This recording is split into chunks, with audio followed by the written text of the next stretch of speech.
This is Channel 25 WVTT Olean. Now, from the Twin Tiers' biggest broadcast news operation, this is the 6 o'clock report with Jeff Andrulonis and Alexa Olson. Listen on News Radio 96.7 WVTT or watch on News Channel 25 WVTT television. WVTT proudly presents the 6 o'clock report. Good evening, I'm Alexa Olson. And I'm Jeff Andrulonis. Good evening. The big story tonight on the 6 o'clock report, having a paid fire department in the city of Olean may be a thing of the past very shortly. WVTT's Derek Smith is in Olean with the latest controversy inside Olean city government. Derek. Taxes in the city of Olean are just too high. The property tax of a home is 5%, one of the highest in the nation. City officials say it's time to crack down, and the fire department comes first.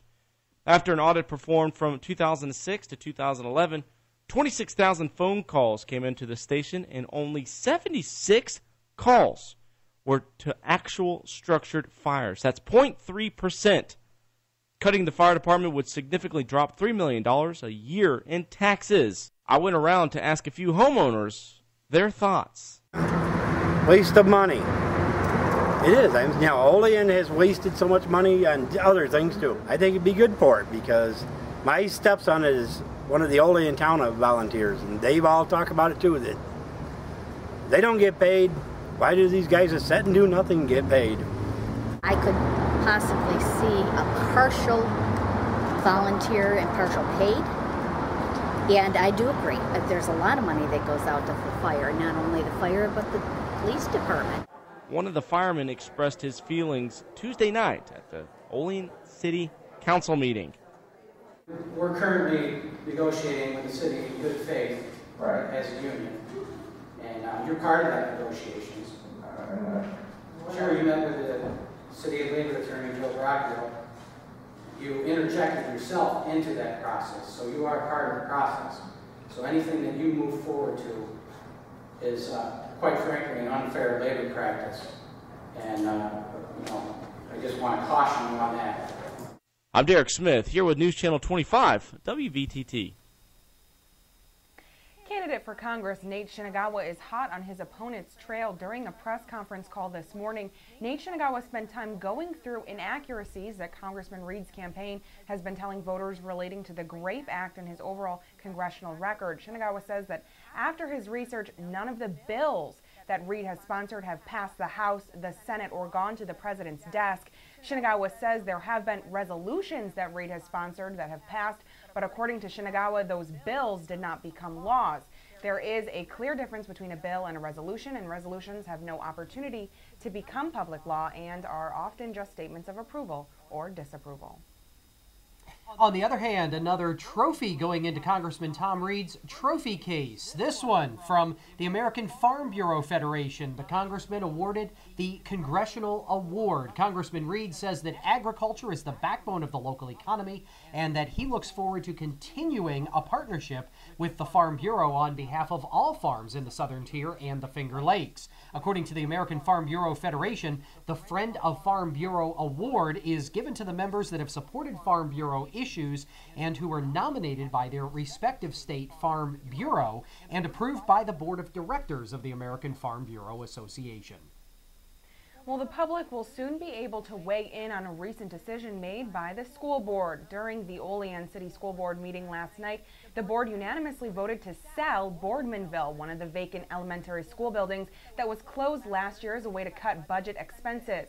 Stephen, Michelle, and George Panko recently submitted a bid to purchase the vacant Boardmanville Elementary School. The board accepted that bid and could potentially make a profit from it. The bid came in at just over $251,000, which is a greater amount than the district's minimum acceptance sale price of $230,000. Now the process will ensue a long legal procedure, and after that, the public will need to vote to approve the sale of the building. The Cattaraugus County SPCA will have a little while longer to wait for a decision from the Olean Common Council as to whether or not the SPCA's contract will be suspended. At the Council's Finance Committee meeting last night, the Council plans to review all of the audits on the SPCA from 2008 until now. The controversy swirling around the shelter has been going on since last month when animal activists protested outside the SPCA.